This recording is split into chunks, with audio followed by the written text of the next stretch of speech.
We All right, everybody, welcome back to the Business Exchange, the show where we dive into ideas, people, and innovation shaping industry and redefining the future. I'm your host, Joseph. Today I'm joined with Dan Collins, founder of Franchise First Advisors. If you're ever considering franchises ownership but felt overwhelmed by hundreds of options, conflicting information, and fear of making a costly mistake, this episode is for you. Dan brings over 30 years of hands on franchising experience. He's worked at executive levels, negotiating agreements, and helped high achieving professionals separate marketing hype from real opportunity. Dan, welcome to the show. Thanks so much, Joe. I appreciate it.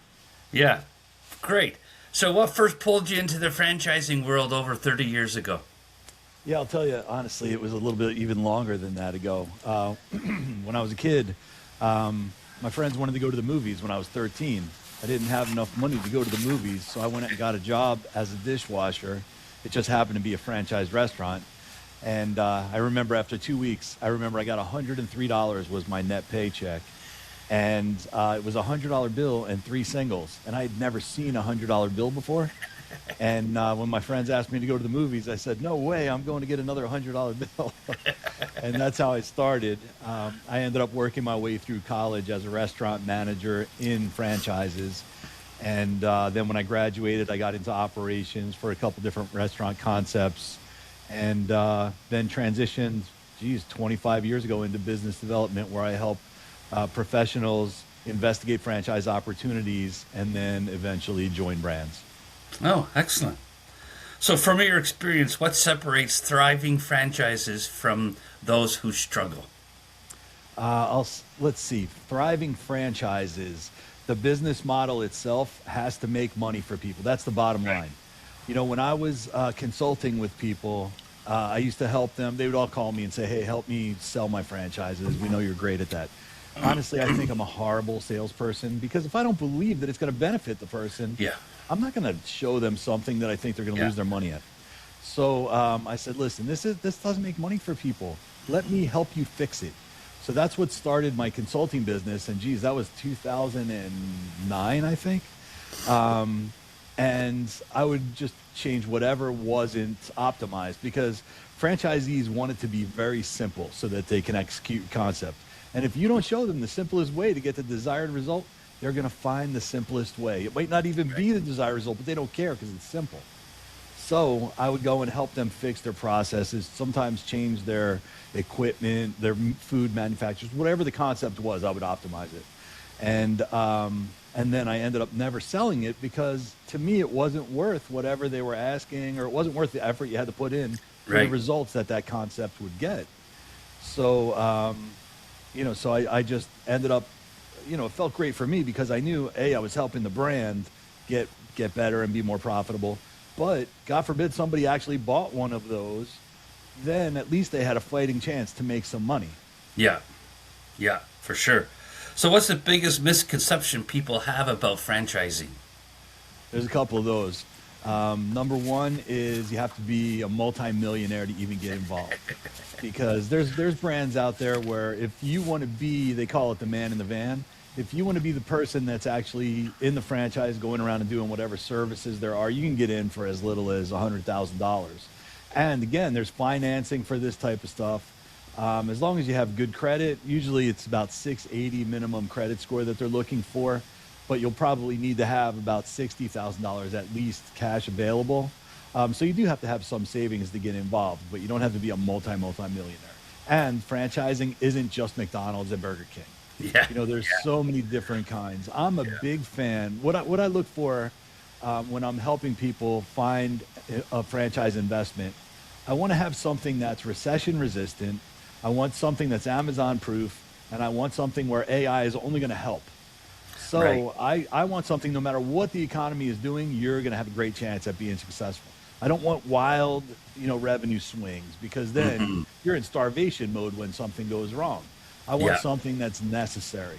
So because of that, I love concepts like like home services concepts. Painting, air conditioning, heating, plumbing, electrical, lawn services, all those kind of things, pressure washing, handyman, restoration concepts, all of those are necessary. And it doesn't matter what the economy is, you're going to need that. So I love those.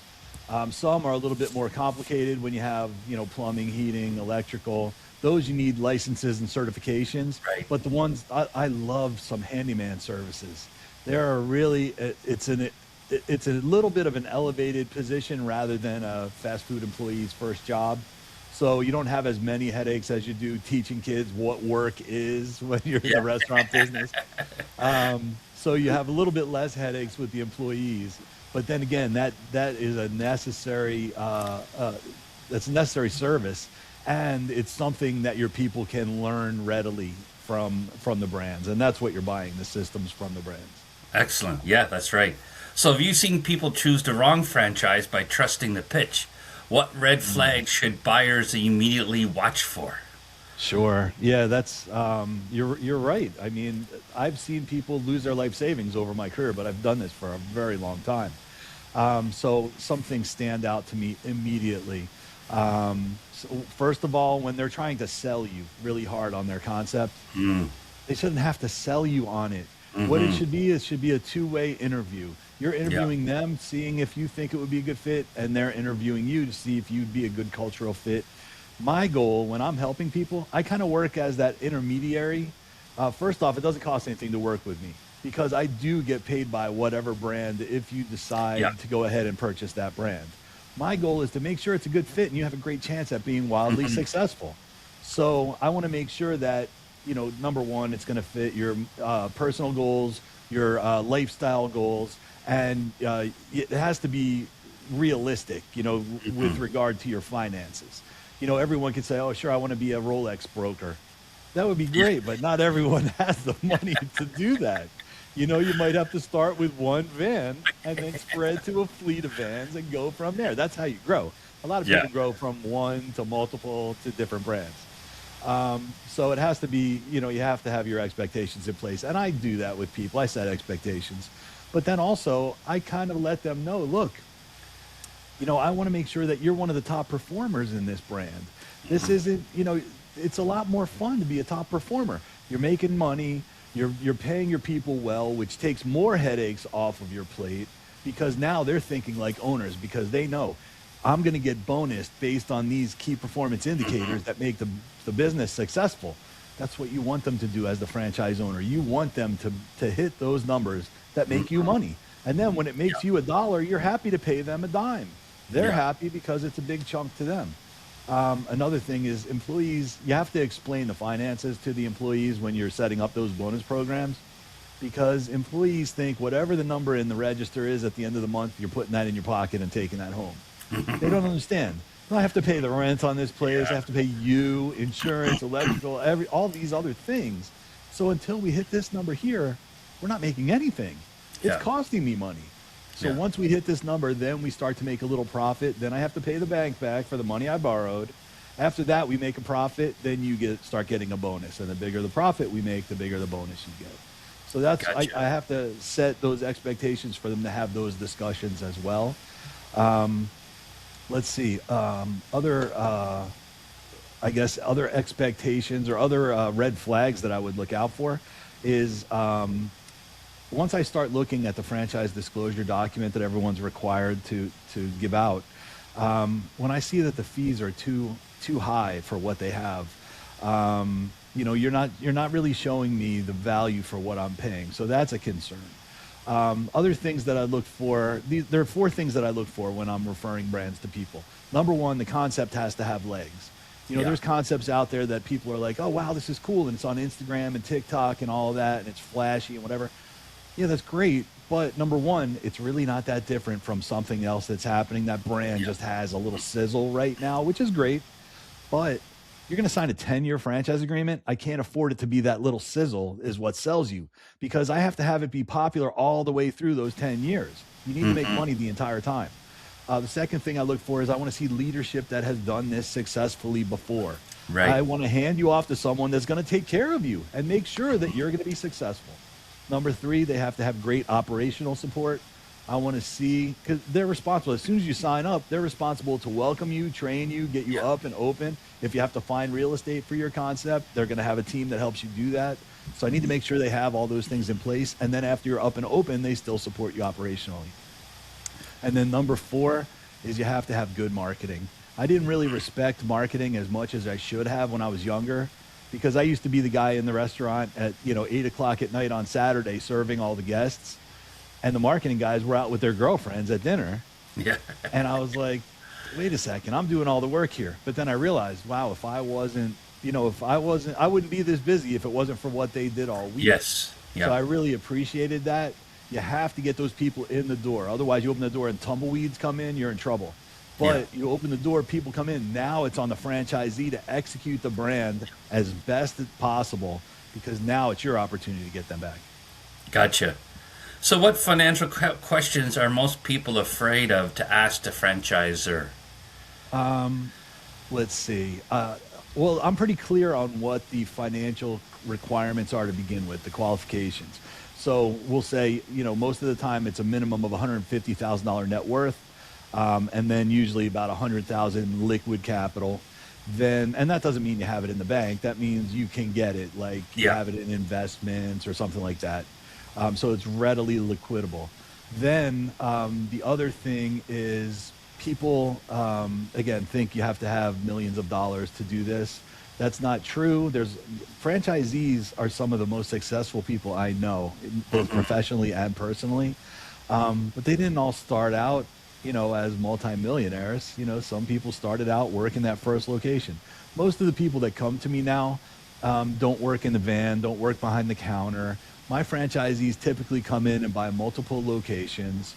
They'll buy 3, 5, 8 of whatever they're interested in, because they want to own that territory, especially if it's available near where they live. That's ideal. But then what they do is they hire great people. They get the things up and built, or, they get the vans ordered, or whatever the concept is. They get the people hired. They set high standards for the people they hire. They set a great culture. Then they make sure everyone understands what the game plan is. They understand the KPIs that are important to make that business successful. And then they incentivize them on those KPIs. And very importantly, pay them when they hit those incentives. The first time you don't pay somebody when they hit the goal, that's the last time they hit that goal. Yeah. Yeah. So, how often, how often do you see overly optimistic projections versus real world performance? That's a great question, because a lot of times, in the franchise disclosure document, they give ranges. For example, item 7 is the initial investment range, and it'll say, okay, the initial investment, is, for example, 100,000 to 300,000, and the person always says, okay, so 100,000. No, 100,000 to 300,000. What I'm telling you, that's the least and the most that anyone spent last year to execute this brand, to build one of these things, or whatever it is, to order all these things that are required. So that means that somebody spent the very minimum that you could spend last year was 100,000. The most was 300,000. I guarantee that person with the 100,000, it's not their first location. They're already good at this. They know what's not necessary to order. They might have had something from their first location extra that they could use at their second, so they didn't have to order an extra one. That's why their investment is so low. Your investment is always going to fall in the middle of that range, or in between those two extremes, I should say. I always tell people to project for the higher third. So if you say, I would expect 225, maybe 250 as my range, because now you're comfortable. Even though in item 7, they do give you a cushion for 3 months of operations typically, which is just a cash reserve. I always want to be comfortable. I don't want to be worried that I'm going to run out of money. That's the number one reason businesses fail. They run out of capital. So I want to make sure you're well capitalized. The other thing I see is the first two things that people start saving, quote unquote, on when they're running low on funds: training and marketing. That's a death spiral, because if you stop spending on marketing, people stop coming in the door the first time. That's the problem. The other thing is training. Now you're not having corporate train these people, or you're not putting them through the proper training process. And now they just learn from Jimmy, who's not that good at it to begin with. Now, the people that do come in because you got lucky, you didn't spend on marketing, but people still came in. Now they do come in and they're showing the brand from someone who doesn't know how to properly execute the brand. Yeah. Now you're just setting the bar lower and lower. It's a death spiral. Yeah, yeah. So, what are the top 3 mistakes professionals make when buying a franchise? Number one, they buy the wrong franchise. Now, it might just be that they bought one of those things. What's the hot concept? That's the question I get almost every time. Yeah. What's the hot concept? To me, the hot concept is the one that's going to make money for the next 10 years. That's what's hot. That's all I care about. That's Yeah. why when you come through my website and I'll have you fill out a questionnaire, it'll give extended contact information and then, your financial information and that kind of stuff. But then the last question I ask is, what are you interested in? Because I don't care what you're interested in if it's not going to make you money. I don't Yeah. want to show you something that you're going to lose your investment. I saw it happen too many times. So what's the hot concept is the number one question, wrong question that people ask. Number 2 is something that doesn't meet your goals. So if you say, okay, well, I only want to work, 20 hours a week on this once I get it up and running. All right, well, that's fine. There are brands that let that happen. It's probably not going to happen for a couple of years if you do it right. Everybody can work on a brand 20 hours a week. A lot of them are going to fail. Yeah. You don't want to do that. You want to do it so that you could successfully have a business that runs without you and you only spend 20 hours a week. That's the goal, and I can tell you how to do that. And then probably the number 3 mistake they make is they buy too much territory because they're very interested in being a mogul and owning all this territory, and they put a whole lot of money down on a brand that isn't successful yet just to secure that territory. And then they open up one and they realize, wow, this isn't really what I thought it was going to be.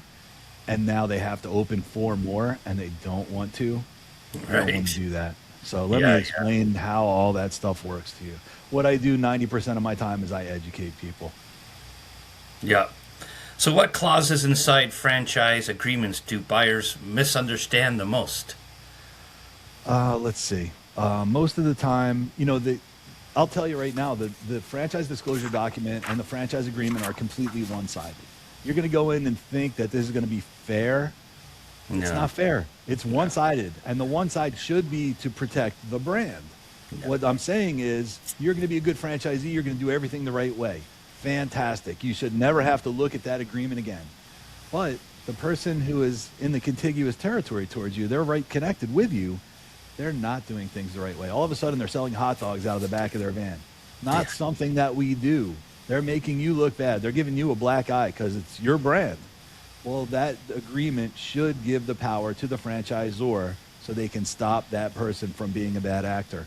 And then the kind of silver lining to that is when that person gets defaulted or has to sell their brand or their franchise, usually that good operator that's contiguous to them is going to scoop that up at a real good discount. Yeah. And now you've just expanded your territory and you can hop in, do things the right way, and turn that investment around really quickly. Excellent. So where do most franchisees struggle in the first 12 to 24 months? Number 1, I'd say being undercapitalized. Number 2, I'd say, that term out there, semi-absentee. I hate that term because that makes people think, oh, I could just write the checks and hire somebody and then the direct deposits just hit my account. That's not going to happen. Semi-absentee, I don't like that term because it's got the word absentee in there. I don't want you to be absentee at all. I call that the engaged investor model. What I want you to do is I want you to have those meetings with your managers. After you hire everyone, set the culture, all that kind of stuff. Then I want you to have those meetings with your manager and you're setting, okay, this week our goals were we were going to have an extra 300 transactions. All right, well, we're only up to 150 and there's only 2 days left. How are we going to get some transactions here? What are we doing? So you need to make sure that they understand that strategy and they execute the tactics along with that. You want to make sure that they understand you're watching. The other thing is, just like I have a bunch of monitors here in my office, my franchisees will either have the app on their phone or they'll have another monitor up with their KPIs live time for all of their studios or their outlets or whatever it is. And nowadays, these franchise companies are so high tech. You can track your guys that are out there in the field in the vans.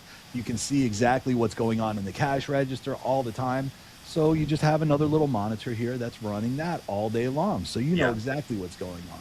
Yeah. I'm not saying you have to obsess over it because that's not necessary, but you want to be aware of what's going on. This is your Yeah. business. I've Yeah. had people that just write the checks and build build a couple of the places, and then they just trust that things are happening. The manager's doing what they're supposed. It's not their business. They're not going to do what they're supposed to. They're not going to think and work like you do because they don't get paid like you do. They don't Yeah. have that same reward dangling out there. Yeah. So how can data and analytics improve franchise selection? That one, there's a lot of numbers to crunch before you make that initial investment. Typically, any brand is going to have anywhere from 4 to 8 steps from the first phone call I set up with them all the way through to the time we have discovery day, which is the last step where you meet everyone. And you kind of are deciding, I probably am going to do this. Otherwise, you wouldn't Yeah. go to discovery day. Yeah. During that time, you're going to unveil all the information that you need. This is an investigation the entire way through, both financially and personality-wise. You want to make sure that you're a good fit for the culture of the brand. So you're going to go through typically the first information and data that you're looking at is that franchise disclosure document. Actually, the first you're going to look at is just, is this a concept that I would be interested in doing? Yeah. You Yeah. think it is because of the information that I've shared with you, but then you want to hear it from the brand. I'll tell you, Yes. I know a whole lot about franchising in general. I know a whole lot about the 50 or 60 different brands that I ever present to people. But when it comes down to the specific information about each brand, I introduce you to the subject matter experts at the brand, and Yeah. they're going to share that information. So first, you're just going to hear about the brand from them. After that, they'll send you the franchise disclosure document. It's usually about a 300-page document, so be prepared on that. But it's not, I say it's not too difficult to understand because I've been doing these things, and I was the one telling the attorneys what to put in those documents. I am certainly not an attorney, but I can understand those documents. And if my people don't understand the franchise terms, I can absolutely explain that to them. But then after that, now you're going to go into the deep dive with the franchisor. Okay, what's in this FDD? After that, typically they have a financial informational call. That one, the franchisor is only allowed to share what information they share in item 19 of the franchise disclosure document, the financial performance representation.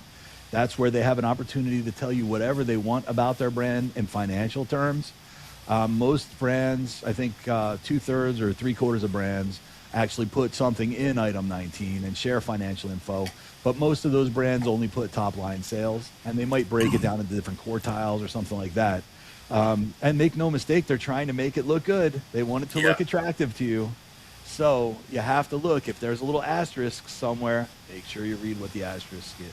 Same thing in Yes. all their advertisements. They always Yeah. do that. Yeah.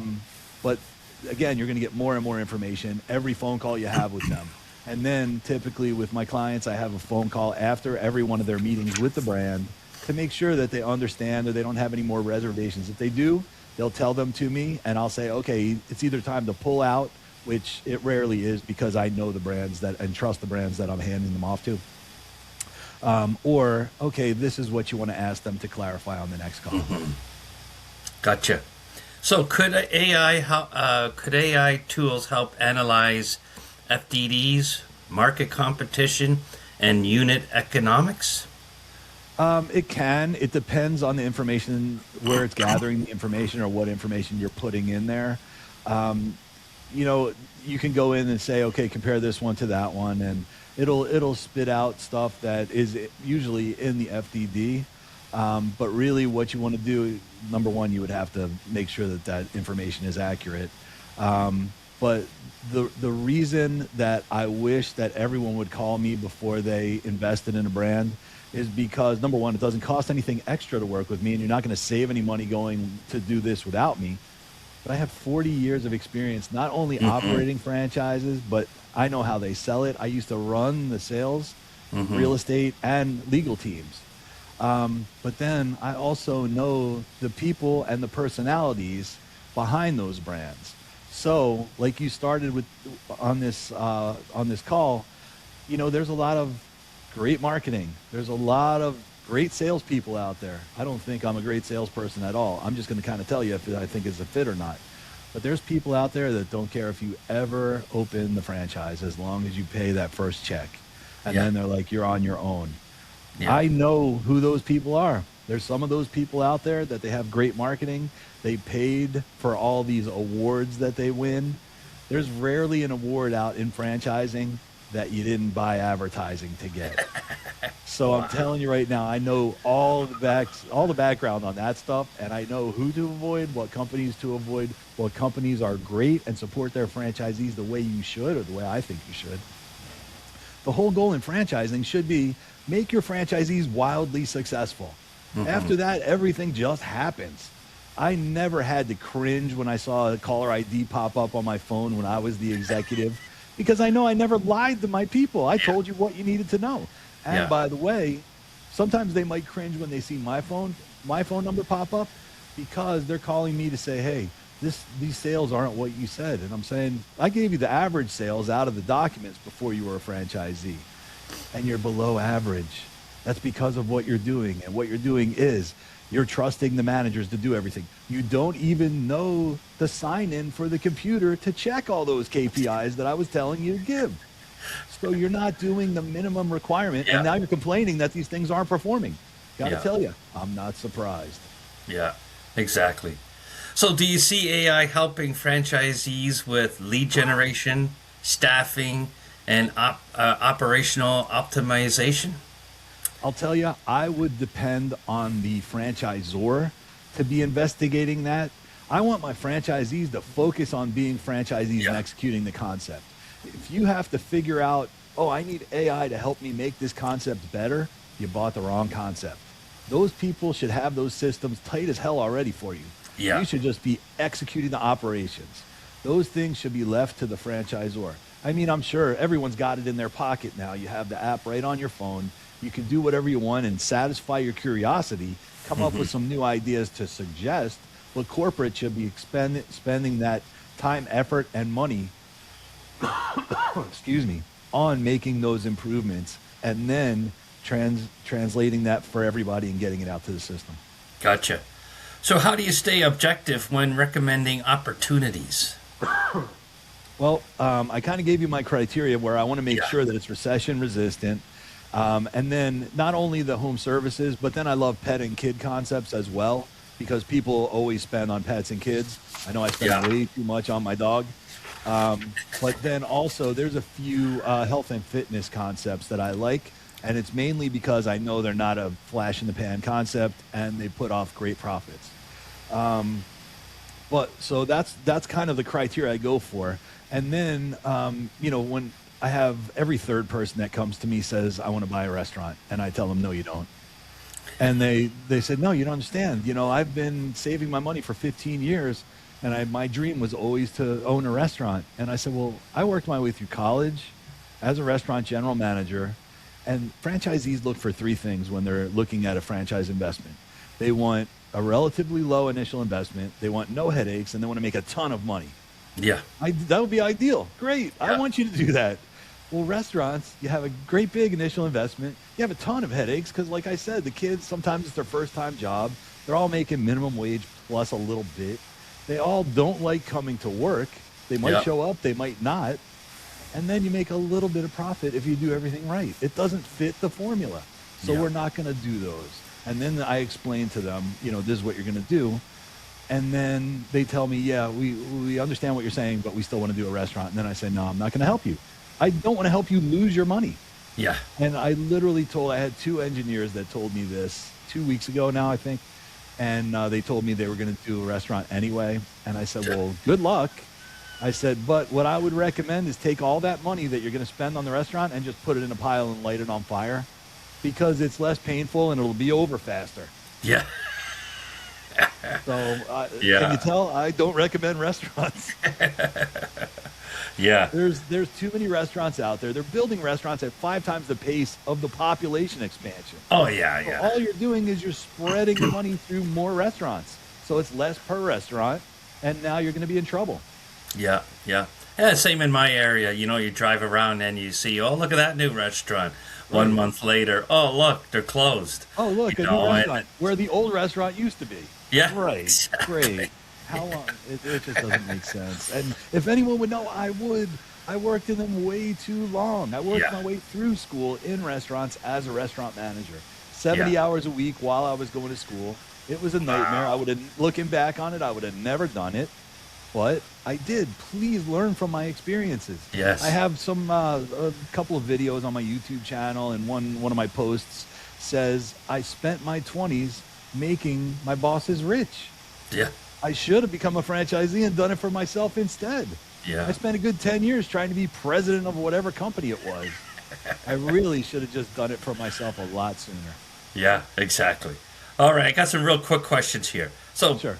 best franchise sector right now? Home services for me. Yeah. Most overhyped franchise trend Oh, I'd besides say restaurants. coffee. No, I'd say coffee. Coffee's Coffee is overrated. selling like crazy. It Yeah. has sold like crazy over the last couple of years, and I don't get it. $7 a cup. I mean, I do it once in a while, but to me, there's only a certain segment of the population that's going to keep doing that, and it's growing less quickly than the number of coffee outlets out there. So you're Yeah. definitely going to be seeing some shrinkage in the coffee sector overall.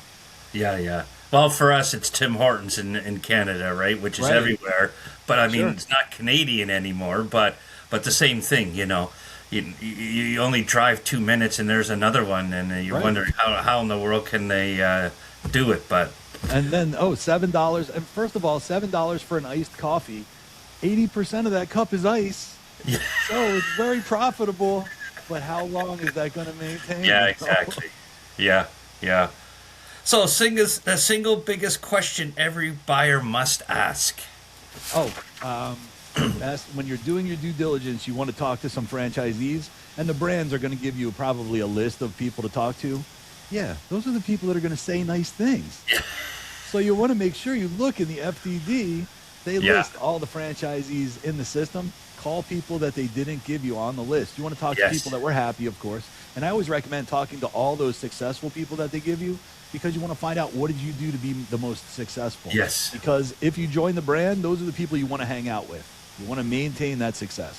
But then you want to talk to some people who are just chugging along and ask them, would you do it again? Yeah. That's the number one question I ask people to ask. And then you want to talk to some of those people who are honestly hate it and wouldn't do it again. And then you want to ask them why and what did you do? And you're going to hear a lot of, the brand said they were going to do this and then they did that. Or they promised me this and they did that. Then you want to investigate that. Because if some of those things are true, that's a red flag. But Yeah. most of the time what's going to happen is those people are going to expose to you how they did not follow the system. If you follow the system, especially in the brands that I'm recommending you investigate, Yeah. really increases your chances Yeah. of being wildly successful.